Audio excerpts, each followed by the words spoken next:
Thomas Vaughan. To Seleucus Abantiades, what you are I need not tell you, what I am you know already. Our acquaintance began with my childhood, and now you see what you have purchased. I can partly refer my inclinations to yourself, and those only which I derive from the contemplative order, for the rest are beside your influence. I present you with the fruits of them, that you may see my light has water to play withal. Hence it is that I move in the sphere of generation and fall short of that test of Heraclitus, dry light is best soul. I need not expound this to you, for you are in the center and see it. Howsoever, you may excuse me if I prefer conceptions to fancies. I could never affect anything that was barren, for sterility and love are inconsistent. Give me a knowledge that is fertile in performances, for theories without their effects are but nothings in the dress of things. How true this is you can tell me. If I but recite what is your own, you must not therefore undervalue it, being in some sense a sacrifice, for men have nothing to give but what they receive.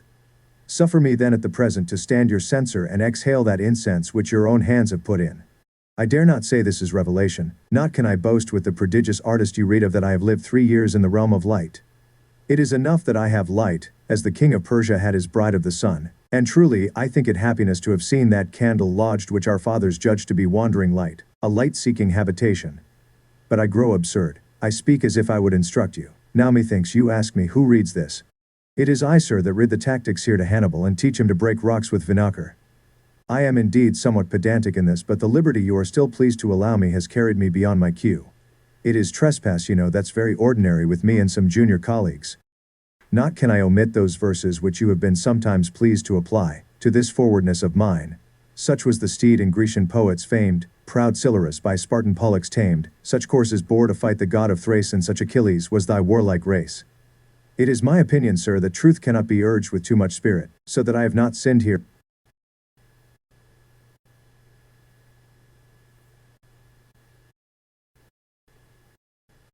This is indeed which I dare call a sin, and I am so far from it that it is my private wonder how I came to think of it. Suffer me then to be impertinent for once, and give me leave to repent of an humor, which I am confident you place not among my faults but among your own indulgences. Your humble servant S.N. from Heliopolis 1651, to the present readers, it will be questioned perhaps by the envious to what purpose these sheets are prostituted, and especially that drug wrapped in them, the philosopher's stone. To these it is answered by Solomon in Ecclesiastes III, there is a time to cast away stones, and truly I must confess, I cast away this stone for I misplace it. I contribute that to the fabric which the builders in all ages have refused, but lest I seem to act sine proposito, I must tell you I do it not for this generation, for they are as far from fire as the author is from smoke. Understand me if you can, for I have told you an honest truth. I write books, as the old Roman planted trees, for the glory of God and the benefit of posterity. It is my design to make over my reputation to a better age, for in this I would not enjoy it, because I know not any from whom I would receive it. And here you see how ambitious I am grown, but if you judge the humor amiss, tell me not of it, lest I should laugh at you. I look indeed a step further than your lives, and if you think I may die before you, I would have you know it is the way to go beyond you. To be short, if you attempt this discourse, you do it without my advice, for it is not fitted to your fortunes. There is a white magic this book is enchanted withal. It is an adventure for knights of the sun, and the errants of this time. May not finish it? I speak this to the university quixotes, and to those only who are ill-disposed as well as undisciplined. There is among them a generation of wasps, things that will fight though never provoked. These buckle on their logic as proof, but it fares with them as with the famous Don, they mistake a basin for a helmet. For mine own part, I am no reformer, I can well enough tolerate their positions, for they do not trouble mine. What I write is no rule for them, but is a legacy deferred to posterity for the future times, wearied with the vanities of the present will perhaps seek after the truth and gladly entertain it. Thus you will see what readers I have predestined for myself. But if any present mastix fastens on this discourse, I wish him not to traduce it, lest I should whip him for it. This is advice, which if be well observed, it is possible I may communicate more of this nature. I may stand up like a Pharos in a dark night, and hold out that lamp which Philalethes has overcast with that envious phrase of the rabbis. Ofttimes the silence of wisdom, alla lucis, I have resolved with myself to discourse of light, the powder of projection, and to deliver it over to the hands of posterity. A practice certainly very ancient, and first used by those who were primordially wise. It was used then for charity, not for pomp, the designs of those authors having nothing in them of glory but much of benefit. It was not their intention to brag that they themselves did see, but to lead those who in some sense were blind and did not see. To effect this they proceeded not as some modern barbarians do, by clamorous malicious disputes, A calm instruction was proposed and, that being once rejected, was never afterwards urged. So different and remote a path from the schoolroom did they walk in, and verily they might well do it. For their principles being once resisted, they could not inflict a greater punishment on their adversaries than to conceal them. Had their doctrine been such as the universities profess now, their silence indeed had been a virtue, but their positions were not mere noise and notion. They were most deep experimental secrets, and those of infinite use and benefit. Such a tradition then as theirs may wear the style of the noble Verulam, and is most justly called a tradition of the lamp. But I observe that in their delivery of mysteries they have, as in all things else, imitated nature, who dispenses not her light without her shadows. They have provided a veil for their art, not so much for obscurity as ornament, and yet I cannot deny that some of them have rather buried the truth than dressed it. For my own part, I shall observe a middle way, neither too obscure nor too open, but such as may serve posterity and add some splendor to the science itself. And now, whosoever you are that in times to come shall cast your eyes on this book, if you are corrupted with the common philosophy, do not presently rage and take up the pen in defiance of what is here written. It may be you have studied these three questions pro forma and quick you are to dispute, but have you concocted the whole body of philosophy? Have you made nature the only business of your life? And have you arrived at last to an infallible experimental knowledge? If none of these things, upon what foundation do you build? It is mere quackering to oppose the dead, and such perhaps as your betters do not attempt in your own time of life. But as one said, that advantage breeds baseness, so some may insult because their adversary is out of the way, and tell me with that. Friendly Stoic, dost you not hear this, Amphiatus, you who are hidden under the earth? If any such tares spring above ground, when I am under it, I have already looked upon them as an idle, contemptible bundle. I have prepared them a convenient destiny, and by my present scorn annihilated their future malice. It is a better and more serious generation I would service, a generation that seeks nature in the simplicity thereof and follows her not only with the tongue but with the hand. If you are such then as this character speaks, let me advise you not to despair. Give me leave also to affirm to you, and that on my soul, that the consequences and treasures of this art are such and so great, that your best and highest wishes fall short of them. Read then with diligence what I shall write, and to your diligence add patience, to your patience hope, for these are neither fables nor follies. For the old stores of fame and power I steal, and holy springs audaciously unseal. I tell you a truth as ancient as the fundamentals of the world. Now, lest my preface should exceed in relation to the discourse itself, which must be but short, I will quit this preliminary, that I may bring thee within doors, and here will I show you the throne of light and the crystalline court thereof. Light originally had no other birth than manifestation, for it was not made but discovered. It is properly the life of everything. And it is that which acts in all particulars, but the communion thereof with first matter was celebrated by a general contract before any particulars were made. The matter of itself was a passive thin substance but apt to retain light, as smoke is to retain flame. After impregnation it was condensed to a crystalline moisture, unctuous and fiery, of nature hermaphroditic, and this in a double sense in relation to a double center, celestial and terrestrial. From the terrestrial center proceeded the earthly Venus, which is fiery and masculine, and the earthly Mercury, which is watery and feminine. These two are one against the other. From the celestial center proceeded two living images, namely, a white and a red light, and the white light settled in the water but the red went into the earth. Hence you may gather some infallible signs, whereby you may direct yourselves in the knowledge of the matter and in the operation itself, when the matter is known. For if you have the true sperm, and know withal how to prepare it, which cannot be without our secret fire, you shall find that the matter no sooner feels the philosophical heat, but the white light will lift himself above the water, and there will he swim in his glorious blue vestment like the heavens. But that I may speak something more concerning the chaos itself, I must tell you it is not rainwater nor dew, but it is a subtle mineral moisture, a water so extremely thin and spiritual, with such a transcendent, incredible brightness, there is not in all nature any liquor like unto itself. In plain terms, it is the middle substance of the wise men's mercury, a water that is coagulable, and which may be hardened by a proper heat into stones and metals. Hence it was that the philosophers called it their stone, or if it be lawful for me to reveal that which the devil out of envy would not discover to Alardus, I say they called it a stone, to the end that no man might know what it was they called so. For there is nothing in the world so remote from the complexion of a stone, for it is water and no stone. Now what water it is I have told you already, and for your better instruction I shall tell you more. It is a water made by nature, not extracted by the hands of man, nor is it mere water but a spermatic viscous composition of water, earth, air and fire. All these four natures unite in one crystalline, coagulable mass, in the form or appearance of water, and therefore I told you it was a water made by nature. But if you ask me how nature may be said to make any such water, I shall instruct you by an example that's obvious. Earth and water are the only materials whereupon nature works, for these two, being passive, are compassed about with the active superior bodies, namely, with the air, heaven, sun, and stars. Thus do they stand in the very fire, at least under the beams and ejaculations thereof, so that the earth is subject to a continual torrefaction, and the water to a continual coction. Hence it comes to pass that we are perpetually overcast with clouds, and this by a physical extraction or sublimation of water, which nature herself distills and rains down upon the earth. Now this water, though of a different complexion from the philosopher's mineral water, yet has it many circumstances that well deserve our observation. I shall not insist long upon any, I will only give you one or two instances and then return to my subject. First of all then, you are to consider that nature distills not beyond the body, as the chemist does in the recipient. She draws the water up from the earth, and to the same earth does she return it, and hence it is that she generates by circular and reasonable imbibitions. Secondly, you must observe that she prepares her moisture before she imbibes the body therewith, and that by a most admirable preparation. Her method in this point is very obvious and open to all the world, so that if men were not blind I would not need to speak of it. Her water, we see, she rarefies into clouds, and by this means does she rack and tenter stretch the body, so that all the parts thereof are exposed to a searching spiritual purgatory of wind and fire. For her wind passes quite through the clouds and cleanses them, and when they are well cleansed, then comes nature in with her fire and fixes it in ente jure saphirico. But this is not all. There are other circumstances which nature uses above ground in order to fecundate her vegetables.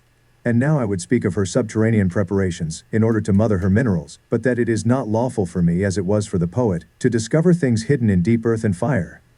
However, I shall not fail to tell you a considerable truth, whosoever you are that studies this difficult science. The preparation of our animal and mineral sperm, I speak of the true preparation, is a secret upon which God has laid his seal, and you will not find it in books, for it was never entirely written. Your best course is to consider the way of nature, for there it may be found, but not without reiterated, deep and searching meditations. If this attempt fails, you must pray for it, not that I hold it an easy or a common thing to attain to revelations, for we have none in England, but God may discover it to you by some ordinary and natural means. In a word, if you cannot attain to it in this life, yet shall you know it in your own body, when you are past knowing of it in this subject. But because I will not deprive you of help which I may lawfully communicate, I tell you that our preparation is a purgation. Yet do not we purge by common and ridiculous sublimations or the more foolish filtrations, but by a secret, tangible, natural fire. He that knows this fire and how to wash with it knows the key of our art, even our hidden Saturn, and the stupendous, infernal lavatory of nature. Much more could I say concerning this fire and the proprieties thereof, it being one of the highest mysteries of the creation, a subject without question wherein I might be voluminous, and all the way mysterious. For it relates to the greatest effects of magic, being the first male of the Mercury and almost his mother. Consider then the generation of our Mercury and how he is made, for here lies the ground of all our secrets. It is plain that outwardly we see nothing but what is gross, for example, earth, water, metals, stones, and among the better creatures, man himself. All these things have a lumpish, ineffectual exterior, but inwardly they are full of a subtle, vital luminosity, impregnated with fire. This vitality nature makes use of in generations, wherefore we call it the sperm. For instance, we know the body of man is not his sperm, but the sperm is a subtle extraction taken out of his body. Even so in the great world, the body or fabric itself is not the seed. It is not earth, air, fire, or water, for these four, if they were put together, would be still four bodies of different forms and complexions. The seed then, or first matter, is a certain vitality extracted from these four, for each of them contributes from its every center a thin, slimy substance, and of their several slimes nature makes the sperm by an ineffable union and mixture.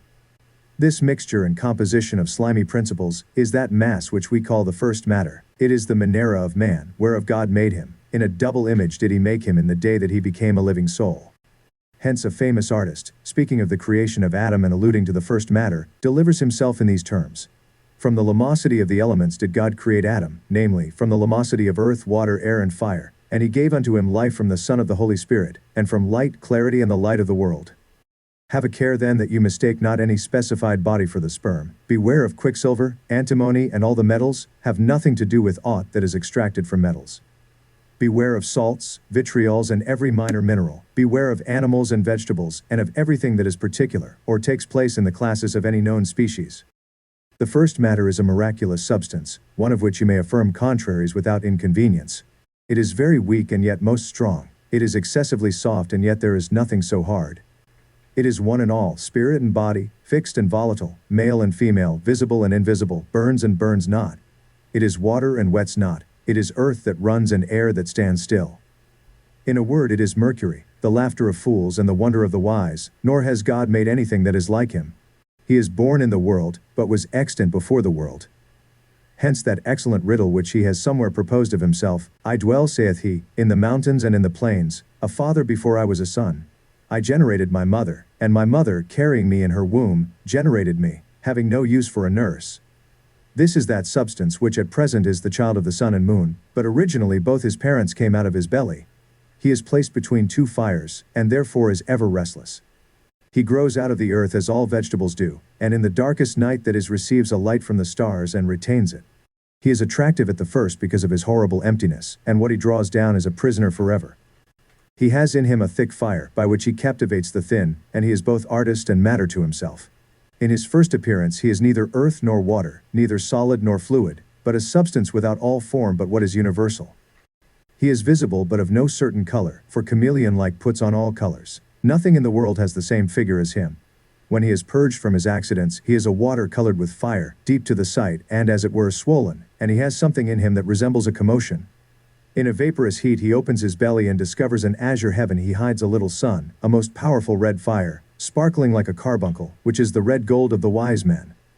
These are the treasures of our sealed fountain, and though many desire them, yet none enters here but he that knows the key, and withal how to use it. In the bottom of this well lies an old dragon, stretched long and fast asleep. Awake her if you can, and make her drink, for by this means she will recover her youth and be serviceable to you forever. In a word, separate the eagle from the green lion, then clip his wings, and you have performed a miracle. But these you will say are blind terms, and no man knows what to make of them. True indeed, but they are such as are received from the philosophers. Howsoever, that I may deal plainly with you, the eagle is the water, for it is volatile and flies up in clouds. As an eagle does, but I speak not of any common water whatsoever. The green lion is the body, or magical earth, with which you must clip the wings of the eagle, that is to say, you must fix her, so that she may fly no more. By this we understand the opening and shutting of the chaos, and that cannot be done without our proper key, I mean our secret fire, wherein consists the whole mystery of the preparation. Our fire then is a natural fire. It is vaporous, subtle and piercing. It is that which works all in all. If we look on physical digestion, nor is there a thing in the world that answers to the stomach and performs the effects thereof but this one thing. It is a substance of propriety solar and therefore sulphurous. It is prepared, as the philosophers tell us, from the old dragon, and in plain terms it is the fume of mercury, not crude but cocted. This fume utterly destroys the first form of gold, introducing a second and more noble one. By mercury I understand not quicksilver but Saturn philosophical, which devours the moon and keeps her always in his belly. By gold I mean our spermatic green gold, not the adored lump, which is dead and ineffectual. It would be well for the students of this noble art if they resolved on some general positions before they attempted the books of the philosophers. For example, let them take along with them these few truths, and they will serve them for so many rules whereby they may censure and examine their authors. First, that the first matter of the stone is the very same with the first matter of all things. Secondly, that in this matter all the essential principles or ingredients of the elixir are already shut up by nature. And that we must not presume to add anything to this matter but what we have formerly drawn out of it, for the stone excludes all extractions but what is distilled immediately from its own crystalline, universal minera. Thirdly and lastly, that the philosophers have their peculiar secret metals, quite different from the metals of the vulgar, for where they name mercury they mine not quicksilver, where Saturn not lead, where Venus and Mars not copper and iron, and where Sol or Luna not gold or silver. This stone verily is not made of common gold and silver, but it is made, as one delivers it, of gold and silver that are reputed base, that stink and withal smell sweetly. Of green living gold and silver to be found everywhere but known to very few. Away then with those mountebanks who tell you of antimony, salts, vitriols, marcasites, or any mineral whatsoever. Away also with such authors as prescribe or practice upon any of these bodies. You may be sure they were mere cheats, and wrote only to gain a reputation of knowledge. There are indeed some uncharitable but knowing Christians who stick not to lead the blind out of his way. These are full of elaborate, studied deceits, and one of them who pretends to the Spirit of God has at the same mouth vented a slippery spirit, namely, that the stone cannot be opened through all the grounds, as he calls them, under 7 years. Truly I am of the opinion that he never knew the stone in this natural world, but how well acquainted he was with the tinctures in the spiritual world I will not determine. I must confess many brave and sublime truths have fallen from his pen, but when he descends from his inspirations and stoops to a physical practice he is quite beside the butt. I have ever admired the royal Gerber, whose religion if you question I can produce it is these few words, the sublime, blessed and glorious God of natures. This is the title and the style he always bestows upon God, and it is enough to prove him no atheist. He, I say, has so freely and in truth so plainly discussed this secret, that had he not mixed his many impertinences with it, he had directly prostituted the mysteries. What I speak is apparent to all knowing artists, and hence it is that most masters have so honored this Arabian, that in their books, he is commonly called Magister Magistrorum. We are indeed more beholden to this prince, who did not know Christ, than to many professed Christians, for they have not only concealed the truth, but they have published falsities and mere inconsistencies therewith. They have studiously and of mere purpose deceived the world, without any respect of their credit or conscience. It is a great question who is most envious, the devil in his recipe to our Oxford Doctor of Arnoldus in his Accipe to the King of Aragon. I know well enough what that gentleman de Villanova prescribes, and I know withal his instructions are so difficult that Count Trevor when he was adept suo modo could not understand them. For he has written most egregious nonsense, and this by endeavoring to confute greater mysteries than he did apprehend. Now, if any man thinks me too bold for censuring so great an artist as Arnoldus was, I am not so empty, but I can reason for myself. I charge him not with want of knowledge but what of charity, a point wherein even the possessors of the philosopher's stone are commonly poor. I speak this because I pity the distractions of our modern alchemists, though Philalethes laughs in his sleeve and, like a young colt, kicks at that name. For my own part I advise no man to attempt this art without a master, for though you know the matter yet are you far short of the medicine. This is a truth you may be confident of, and if you will not believe my text, take it upon Raymond Lully's experience. He knew the matter, it being the first thing his master taught him, then he practiced upon it, in his own phrase, after many and multifarious roads, but all to no purpose. He had the cabinet but not the key. At last he found himself to be what many doctors are, a confident quack, a broiler and nothing more, as it appears by his subsequent confession. The masters assure us in their goodness that the great work is one of solution and congelation, the same being performed by the circulatory way. But though ignorance hereupon, many who were sound in scholarship have been deceived regarding the mastery. In their excess of confidence they assume themselves to be proficient in the form and mode of circulation, and it is not our intent to conceal that we ourselves were of those who were stricken in this respect. With such presumption and temerity we took our understanding of this science for granted, yet we grasped it in no wise, till we came to be taught of the Spirit by the mediation of Master Arnold de Villanova, who effectually imparted it unto us out of his great bounty. Thus he, and now I shall advise the chemist to set a watch at his lips because of some invisible gentleman that overhear. I myself have known some men to affirm they had seen and done such things which God and nature cannot do, according to the present laws of creation. But had my young friend Eugenius Philalethes been present he would have laughed without mercy. Take heed then what you say, lest you make sport for the wise, for they are something like the immortals. Laughter unquenchable arose among the blessed gods. Many men there are who think it ordinary to be instructed in these secrets, but in this they are confidently mistaken. He must be a known, true friend, a friend of years, not of days, not a complimental thing, whose action is all hypocrite, not a severe dissembler. Who gives you fair words but, if once tried, his heart is so far from his promises that, like a fly in a box, is scarce a part of his body. Raymond Lully has in a certain place delivered himself handsomely in relation to the practice, and this for his friend's sake. But how rigid then was he in scriptus? His disciple, if he could understand him, was to be accountable to him in the use of the mystery, and therefore he tells him plainly that he did it by way of load only, looking for restitution at the judgment day. We must not expect then to be instructed because we are acquainted, and verily acquaintance with such persons is a thing not common. In ordinary favors it is supposed that men should deserve them before they receive them, but in this thing, which is a benefit incomparable, it falls out otherwise. We look for present discoveries, we believe the philosophers will teach us and in plain terms tell us all their art, but we know not wherefore they should be so kind to us. Such impudent hopes have no more reason in them than if I should spend a compliment on a rich gentleman and then expect he should make me his heir in lieu of my phrase, and so pass his estate upon me.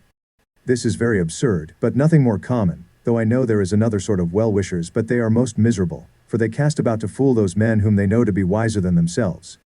But in this point the philosophers need no instructions, they can act many parts, and he that plots to overreach them takes a course to break before he sets up. It remains then that we bestow our attempts on their books, and here we must consider the two universal natures, light and matter. Matter, as I have formerly intimated, is the house of light. Here he dwells and builds for himself, and to speak truth, he takes up his lodging in sight of all the world. When he first enters it, it is glorious, transparent room, a crystal castle, and he lives like a familiar in diamonds. He has then the liberty to look out at the windows, his love is all in his sight, I mean that liquid Venus which lures him in, but this continues not very long. He is busy, as all lovers are, and labors for a closer union, insinuates and conveys himself into the very substance of his love, so that his heat and action stir up her moist essences, by whose means he becomes an absolute prisoner. For at last the earth grows over him out of the water, so that he is quite shut up in darkness, and this is the secret of the eternal God, which he has been pleased to reveal to some of his servants, though mortal man was never worthy of it. I wish it were lawful for me to enlarge myself in this point for religion's sake, but it is not safe for convenient that all ears should hear even the mysteries of religion. This leprous earth, for such it is, if it be not purged, is the toad that eats up the eagle, or spirit, of which there is frequent mention in the philosophers' books. In this earth also have many of the wise men seated that tincture, which we commonly call darkness. Truly they may as well bestow it on the water or the air. For it appears not in any one element but either in all four or else in two, and this last was that which deceived them. Now, the water has no blackness at all but a majestic large clarity. The earth likewise, in her own nature, is a glorious crystallized body, bright as the heavens. The air also excels both these in complexion, for he has in him a most strange, inexpressible whiteness and serenity. As for the fire, it is outwardly red and shining like a jacinth, but inwardly in the spirit white as milk. Now, if we put all these substances together, through purged and cellified, yet when they stir and work for generation the black color overspreads them all, and such a black, so deep and horrid, that no common darkness can be compared to it. I desire to know then how this tincture arises, for the root of every other color is known. It is to be observed that in the separation of the elements this blackness appears nowhere, but in that element which is under the fire, and this only while you are drawing out the fire, for the fire being separated the body is white. It is plain then that darkness belongs to the fire, for in truth fire is the manual of it, and this is one of the greatest mysteries, both in divinity and philosophy. But those that would rightly understand it should first learn the difference between fire and light. Trismegistus, in his vision of the creation, did first see a pleasing, gladsome light, but interminated. Afterwards appeared a horrible sad darkness, and this moved downwards, descending from the eye of the light, as if a cloud should come from the sun. This darkness, saith he, was condensed into a certain water, but not without a mournful, inexpressible voice or sound, as the vapors of the elements are resolved by thunder. After this, saith that great philosopher, the holy word came out of the light and did get upon the water, and out of the water he made all things. Let it be your study then, who would know all things, to seek out this secret water, which hath in itself all things. This is the physical and famous Pythagorean cube, which surprises all forms and holds them prisoners. If anywise, said my Capion, a form implanted in this ground remain thereon, if it enters therein and does abide in such solid receptacle, being laid up therein as in a material foundation, it is not received at random nor indifferently but permanently and specially, becoming inseparable and incommunicable, as something added to the soil, made subject to time and to place, and deprived, so to speak, of its liberty in the bondage of matter. The consequences of this prison, which sometimes are sad, and the steps that lead to it, are most elegantly expressed in the oracles. A steep descent extends beneath the earth, leading 7 ways by stages, and beneath which is the throne of a horrible necessity. In a word, all things in the world, as well events as substances, flow out of this well. Hence come our fortunes and our misfortunes, our riches and our poverty, and this according to the scales of the supreme agent, in his dispensations of light and darkness. We see there is a certain face of light in all those things which are very dear or very precious to us. For example, in beauty, gold, silver, pearls, and in everything that is pleasant or carries with it any opinion of happiness. In all such things I say there is inherent a certain secret, concomitant luster, and while they last the possessors also are subject to a clearness and serenity of mind. On the contrary, in all adversity there is a certain corroding, heavy sadness, for the spirit grieves because he is eclipsed and overcast with darkness. We know well enough that poverty is but obscurity, and certainly in all disasters there is a kind of cloud or something that answers to it. In people that are very unfortunate this darkness has a character, and especially in the forehead there lies a notable judgment, but there are few who can read in such books. Of this Virgil, who was a great poet but a greater philosopher, was not ignorant, for describing Marcellus in the Elysian fields he makes his sad countenance an argument of his short life. Aeneas here beheld, of form divine, a godlike youth in glittering armor shine, with great Marcellus keeping equal pace, but gloomy were his eyes, dejected was his face. He saw, and wondering asked his airy guide, what and of whence was he who pressed the hero's side, his son or one of his illustrious name, how like the former and almost the same? Observe the crowd that compass him around, all gaze and all admire, and raise a shouting sound, but hovering mists around his brows are spread, and night with sable shades involves his head. But these are things that ought not to be publicly discussed, and therefore I shall omit them. He that desires to be happy, let him look after light, for it is the cause of happiness, both temporal and eternal. In the house thereof it may be found, and the house is not far off nor hard to find, for the light walks in before us, and is the guide to his own habitation. It is the light that forms the gold and the ruby, the adamant and the silver, and he is the artist that shapes all things. He that has him has the mint of nature, and a treasure altogether inexhaustible. He is blessed with the elect substance of heaven and earth, and in the opinion of the turba deserves to be called blessed, and is raised above the circle of the earth. Nor indeed without reason, for nature herself dictates to us, and tells us that our happiness consists in light. Hence it is that we naturally love the light and rejoice in it as a thing agreeable and beneficial to us. On the contrary, we fear the darkness, and are surprised in it with a certain horror, and a timorous expectation of some hurt that may befall us. It is light then that we must look after, but of itself it is so thin and spiritual we cannot lay hands upon it and make it our possession. We cannot confine it to any one place, that it may no more rise and set with the sun. We cannot shut it up in a cabinet, that we may use it when we please, and in the dark night see a glorious illustration. We must look then for the mansion of light, that oily ethereal substance that retains it, for by this means we may circumscribe and confine it. We may impart and communicate it to what bodies we please, give the basest things a most precious luster and a complexion as lasting as the sun. This is that mystery which the philosophers have delivered hereunto in most envious and obscure terms, and though I do not arrogate to myself a greater knowledge than some of them had, yet I do affirm, and that knowingly, that this secret was never communicated to the world in a discourse so plain and positive as this is. It is true this script is short, and the body of magic has no proportion to these few lines. To write of it at large and discover its three scenes, elemental, celestial and spiritual, was sometimes the design of one that was able to perform. But he, and it was every the fortune of truth to be so served, was not only opposed but abused by a barbarous, malicious, ignorant one. I should think that gentleman did set up for Bartholomew Fair, he has such contrivances in his second lash. The tutor dedicates to his pupil, and the same pupil versifies in commendation of his tutor. Here was a claw, there was never any so reciprocal. Surely Rosinante and Dapple might learn of these two. But this is stuff to stop our noses at. Let us leave it for Cambridge, whence it first came. The coagulation of our water and the solution of our earth are the two greatest and most difficult operations of the art. For these two are contrary keys, the water opens and the earth shuts. Be sure then to add nothing to the subject but what is of its own nature, for when it is prepared it is all sufficient. He coagulates himself and dissolves himself, and passes all the color, and this by virtue of its own inward sulfur or fire, which wants nothing but excitation, or to speak plainly, a simple natural coction. Everybody knows how to boil water in fire, but if they knew how to boil fire in water their physic would reach beyond the kitchen. Study then and despair not, but study no curiosities. It is a plain, straight path that nature walks in, and I call God to witness that I write not this to amaze men, but I write that which I know to be certainly true. This is all I think fit to communicate at this time, neither had this fallen from me but that it was a command imposed by my superiors. They that desire experimental knowledge may study it as a sure guide, but he that rests at his lips, and puts not his philosophy into his hands, needs not these instructions. Wit's Commonwealth or a book of apothegms may serve his turn. I prescribe not here for any but such as look after these principles, and they must give me leave to inform them, if they be not perfect masters of the art. I am one that gives and takes, and this to avoid contentions. I can suffer the schoolman to follow his own placets, so long as he does not hinder me to follow mine. In a word, I can tolerate men's errors and pity them. I can propound the truth, and if it be not followed, it is satisfaction to me that what I did was well done. A postscript to the reader. This small discourse was no sooner finished though by command, but the same authorities recalled their commission, and now being somewhat transformed I must, as some mysteriously have done, live a tree. Yet the wise know that groves have their wood nymphs, and I remember I have read of an image whose hic foti is placed.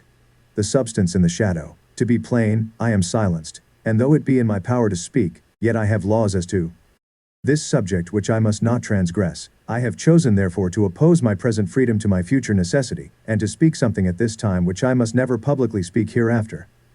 There is no defect in aught that I have written if I but tell you one thing which the philosophers have omitted.